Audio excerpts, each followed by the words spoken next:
안녕하세요. MT 뉴스체크입니다. 저는 이희로 기자고요.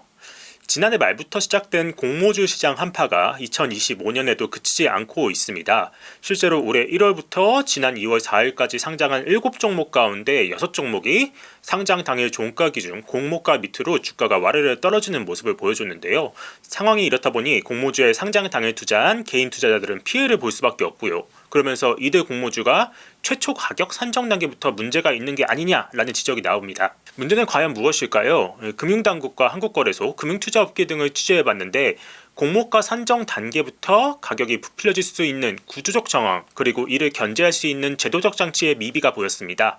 이번 이슈체크에서는 최근 상장하는 종목들의 공모가 산정 과정에서 이상한 점들을 살펴보고요.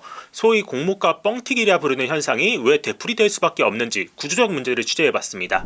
본론으로 들어가기에 앞서 최근 금융당국과 거래소 등이 공동 발표한 주식시장 제도 개선 방안 속 자료를 하나 살펴보려 합니다. 보시면 국내 상장사들의 IPO 직후 약 6개월간 주가 변화인데요. 상장 직후부터 주가 흐름이 얼마나 안 좋게 움직이는지 알 수 있습니다. 2023년부터 2024년 상반기까지 자료죠. 전체 상장사 103곳이 평균적으로 이 상장 직후 6개월 내 주가 상승률이 공모가 대비 80%에서 10%까지 빠졌습니다. 그리고 6개월 후 공모가가 하회한 종목은 59곳이나 됐습니다.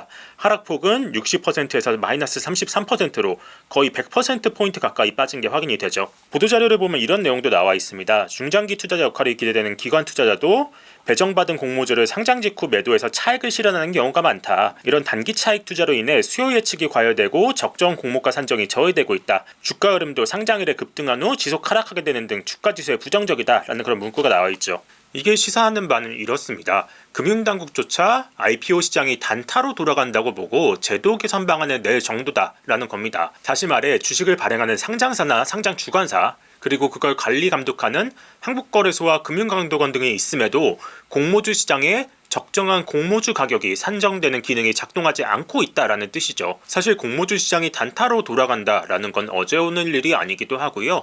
그 중심에 공모가 고평가, 일명 뻥튀기 현상이 있다는 것은 지속적으로 문제제기가 되고 있기도 합니다. 그렇다면 공모가 산정이 제대로 이루어지지 않는 이유는 무엇일까요? 시장에서는 주식을 발행해 상장하는 상장사, 그리고 상장 업무를 주관하는 증권사의 공모가를 높게 잡아야 될 유인이 있기 때문이란 말이 나옵니다. 아무래도 발행회사 입장에서는 당연히 공모가를 높게 잡아야 공모 자금을 많이 당겨올 수가 있고요. 또 증권사는 그들의 입장대로 주관사로 뽑히기 위해선 기업 가치를 높게 잡아줘야 할 유인이 생기는 겁니다. 이처럼 발행회사와 주관사의 이해관계가 맞아서 공모가를 산정하는 과정에서 웃지 못할 상황도 벌어지는데요. 몇 가지 사례를 통해 살펴보겠습니다.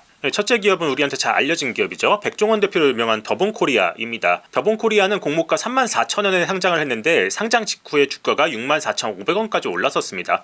그러니까 워낙에 이름이 잘 알려진 백종원 대표의 후광이 있었을 텐데, 근데 공교롭게도 그 이후 주가가 흘러내리면서 최근 2만원 선까지 내려앉았습니다. 최고가 대비 거의 절반에도 미치지 못하는 상황이죠. 그리고 더본코리아도 공모가 산정 당시에 논란이 있었는데요. 지난해 11월 상장할 때 더본코리아가 백다방이나 백피자 같은 외식 프랜차이즈를 운영함에도 불구하고 정작 비교 기업으로선 CJC푸드, 대상, 풀무원 같은 식품을 직접 생산해 유통하는 회사들을 선정을 했습니다. 더본코리아는 자사가 소스나 장류, 커피 등을 직접 생산 및 유통하고 있어서 비교기업 선정에 문제가 없다라는 식으로 이야기를 했는데요. 근데 더본코리아 실적을 직접 보면은 직접 식품을 만들어 파는 제품 비중은 20%에 불과합니다.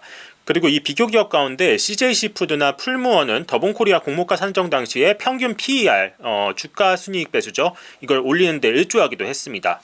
이처럼 상장기업이 영위하는 사업, 그리고 비교기업이 하는 사업이 안 맞아 떨어지는 경우는 굉장히 비일비재합니다. 사례들을 좀 더 살펴볼게요. 데이원 컴퍼니라는 곳입니다. 이 패스트 캠퍼스라는 교육 플랫폼을 운영하는 곳으로 알려졌는데, 상장 당일부터 주가가 가격 제한선이 40%까지 빠졌습니다. 2022년 상장 당일 가격 변동폭이 조정된 이래 사상 처음으로 주가가 가격 제한선까지 하한폭까지 빠진 사례가 된 겁니다. 이후에도 3거래일 연속으로 주가가 빠지면서 최초 공모가 대비 주가는 45%나 하락한 상태입니다. 그런데 이 회사도 비교기업들을 들여다보면 좀 이상합니다. 국내 유사 기업으로 멀티캠퍼스, 위지익 스튜디오, 바른손 이엔이, 스튜디오 미르 등이 잡혔는데요. 이 가운데 이 멀티캠퍼스라는 곳을 제외하면은 사업적으로 이 데이원 컴퍼니와 맞아 떨어지는 곳이 없습니다.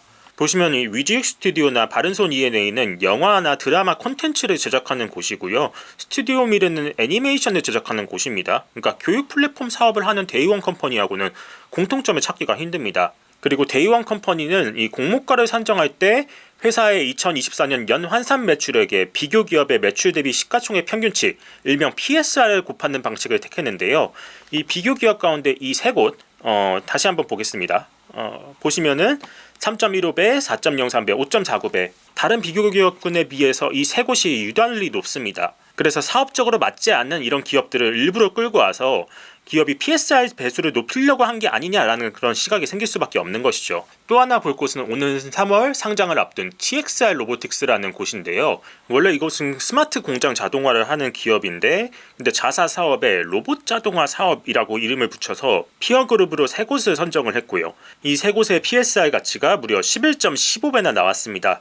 이익도 아니고 매출의 11배 넘게 시가총액 가치를 준다는 의미인 것이죠. 근데 정작 보면은 회사 매출의 3분의 1을 차지하는 물류 자동화 사업 같은 경우엔 PSR 배수가 1.36배에 불과합니다. 근데 매출의 3분의 1밖에 안 되는 로봇 자동화 사업에는 PSR 배수를 11배 넘게 줌으로써 회사 시가총액 평가 시가총액도 2,500억 원 넘게 잡혔습니다. 근데 이 회사의 비교 기업도 사실 보면은 상식적으로 보이지는 않습니다. 이 TXR 로보틱스가 하는 사업은 물류나 공장을 자동화하는 쪽인데 비교 기업인 유일 로보틱스나 로보티즈, 뉴로메카는 실제 로봇을 만들거나 로봇에 들어가는 부품을 만드는 기업이기 때문입니다. 여기까지 이야기하고 나니 두 가지 생각이 듭니다. 첫째, 이렇게 일반 투자자의 상식선에서 이해하기 어려운 공모가 산정이 이뤄지는데 이에 대해서 공모가를 최초에 결정하는 데 관여하는 주관사, 즉 증권사는 어떻게 생각하는지가 궁금하고요.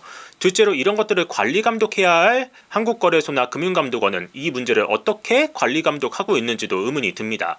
그래서 저희 이슈체크팀은 데이원 컴퍼니의 기업 공개를 담당한 주관사 미래에셋증권의 고위 관계자에게 물어봤는데요. 내부적으로 문제가 될 만한 비교 기업은 사전에 필터링을 한다라고 합니다. 그러면서 데이원 컴퍼니의 경우 유사 사업을 하는 상장사가 없다 보니까 그나마 범위를 넓혀서 유사한 기업을 찾은 것이다. 그렇다 보니 언뜻 보기엔 다를 수가 있다라는 식으로 이야기를 해줬습니다. 근데 다만 그럼에도 애니메이션 제작 기업이 비교 기업에 속한데 문제가 없겠느냐라는 질문을 했는데요. 이에 대해서 한국거래소하고 금융감독원으로부터 최종적으로 승인을 받아 진행되는 것이기 때문에 문제가 없다라는 식으로 이야기를 했죠. 쉽게 말해 이런 걸 제재하는 기관에서 문제 삼지 않는데 뭐가 문제냐라는 겁니다. 그래서 저희는 이에 대해 거래소와 금감원의 입장도 물어봤는데요. 실제로 이들은 하나같이 이 증권사의 자율성을 인정해주는 듯한 발언을 했습니다. 상장 회사들의 상장 예비 심사를 하는 한국거래소 측 관계자에게 몇몇 기업들의 비교 기업 산정이 비상식적이지 않냐라는 질문을 했는데요. 거래소 쪽에 있는 심사팀장은 비교 기업이 통과됐다면 그게 합리적인 게 있으니까 통과가 됐을 것이다 라는 식으로만 답을 했습니다. 또 상식적으로 맞지 않는 비교 기업이 선정되는 경우도 자주 있지 않느냐는 질문에 대해서도 모든 기업마다 처해지는 입장이 다르다. 그로 인해서 심사의 당락이 좌우되는 건 아니다 라고만 언급했습니다. 그래서 저희는 직접적으로 데이원 컴퍼니처럼 누가 봐도 비교 기업이 잘못돼 보이는 곳에 대해서 조치를 취하지 않느냐라고도 물어봤는데요.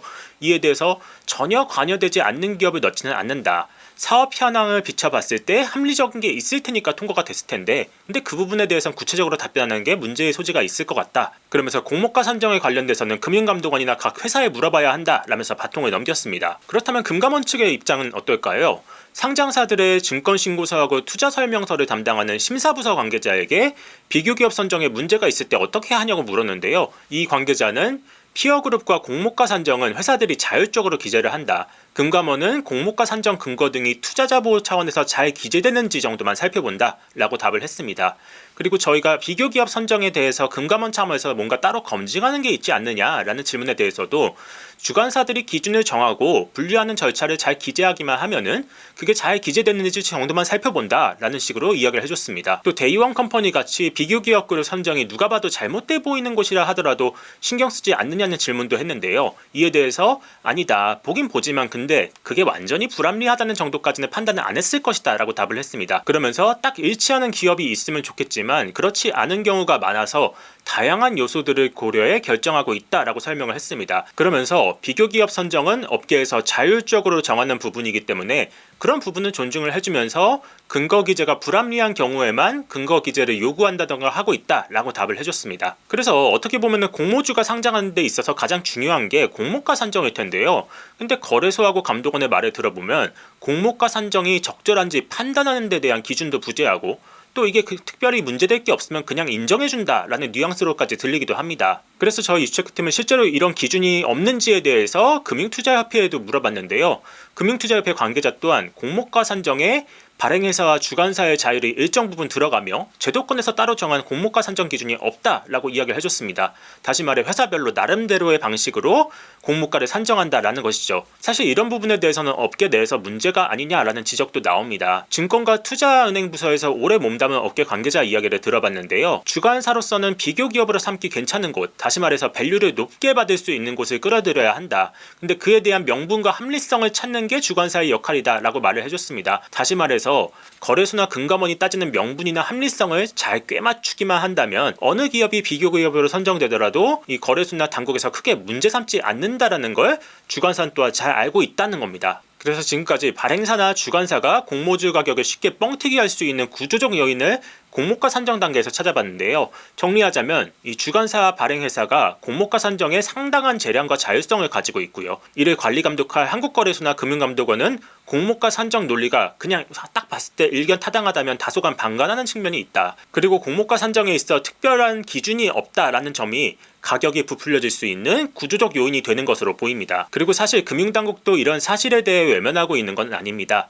지난 1월 21일 금융위하고 금감원, 거래소, 금융투자협회가 IPO 제도 개선 방안을 발표했는데요. 그 가운데 주관사의 역할과 책임을 강화해야 한다라는 내용도 있었습니다. 금융당국은 이 주관사가 수수료 극대화를 위한 IPO 흥행에만 힘쓰지 않고 합리적 공모가 산정과 중장기 투자자 확보를 위한 노력을 하도록 유도하겠다고 밝혔는데요. 그래서 이 고질적인 공모가 뻥튀기의 구조적 문제에 대해서 금융당국이 앞으로 어떤 해법을 내놓을지, 또 과연 공모주 시장이 합리적으로 작동하면서 중장기 투자자를 확보하는 선순환을 하면서 투자자를 보호할 수 있을지 제도적 보완이 시급해 보이는 상황입니다. 이슈체크팀에서도 공모주 시장의 고질적 문제가 앞으로 어떻게 해결되는지 꾸준히 지켜보도록 하겠습니다. 이번 이슈체크는 여기까지고요. 저희는 다음 시간에 더 재밌고 유익한 주제로 찾아오겠습니다. 감사합니다.